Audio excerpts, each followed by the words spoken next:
I'm having trouble hearing you. Why do I think? Why did you choose to be an actor instead of a musician or photographer when you were younger?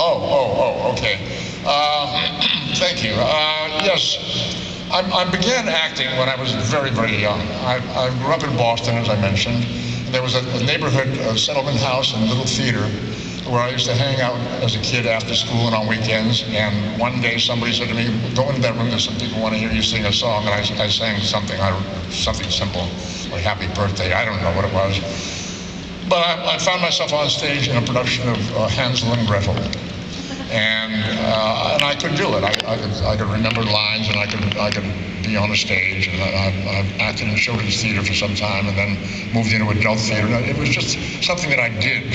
I enjoyed doing it, and I was able to do it. And then one day, I finally decided this is what I want to do with my life.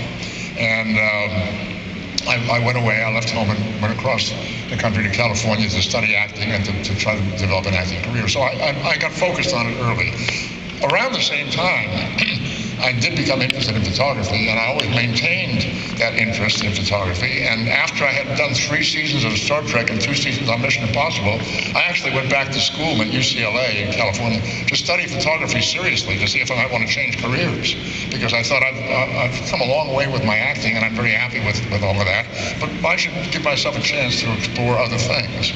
And I decided that I wanted to do what's known as fine art photography. I didn't want to do commercial photography, so I thought I'd better stick with the acting to make a living and do the photography when and if I want to.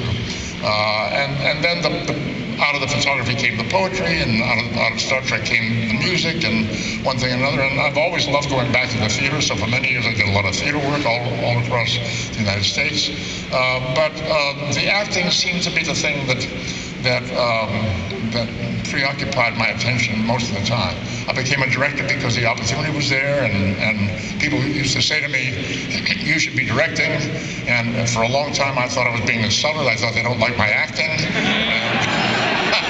And then finally, when the opportunity came, I decided to do that. I guess I'm kind of restless, and I moved from one thing to another now. Although, as I said, primarily my interest is photography. But that was sort of the pattern, the way the whole thing evolved. Yes, sir. Say again, please. You talked about phases and tricorders. I was wondering what kind of phases and tricorders. What? I was wondering what your favorite technology has emerged in the last couple of years. The technology?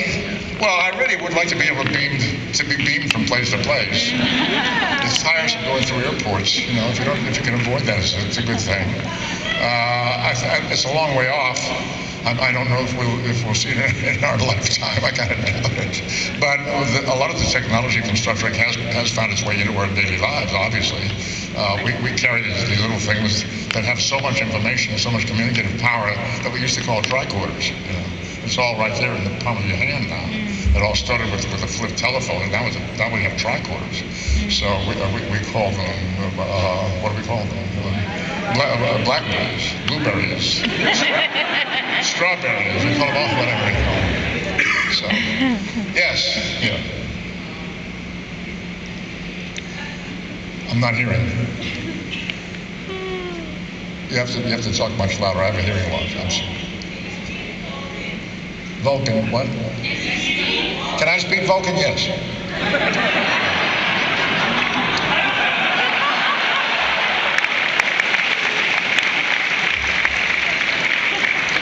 I love those questions. Yes. It's an honor meeting you and seeing you. I have a long history, but my wife is Trekkie, but I'm not Trekkie or not. So it's my first time here, and I really saw the movie, and I felt I relate a lot to Spock. And I just wanted to ask you, from so many different talents you have, and as a man of wisdom, what keeps you grounded day to day? What's the last? What keeps you grounded? What keeps me grounded? The question is, with all my other activities in the arts and so forth, what keeps me grounded? So what really is a profound question. The first thing I think of is my family. I'm very much involved with my family and care deeply about my relationship with my wife and my kids and my grandchildren, and I have a great-grandchild. I consider myself a very blessed person. I have been given great opportunities, far more than I ever dreamed of. And I'm very grateful for that. There have been times when people wondered if I was burdened to buy Star Trek and Spock, because I did write a book called I'm Not Spock, and people misunderstood it. But that's not the case at all. It's given me great opportunities to do all kinds of wonderful creative work, and to be able to give back to my community and to the planet in various ways, which I'm very pleased to be able to do. And the love that comes at me constantly brings on great humility. It really does. It brings on great humility.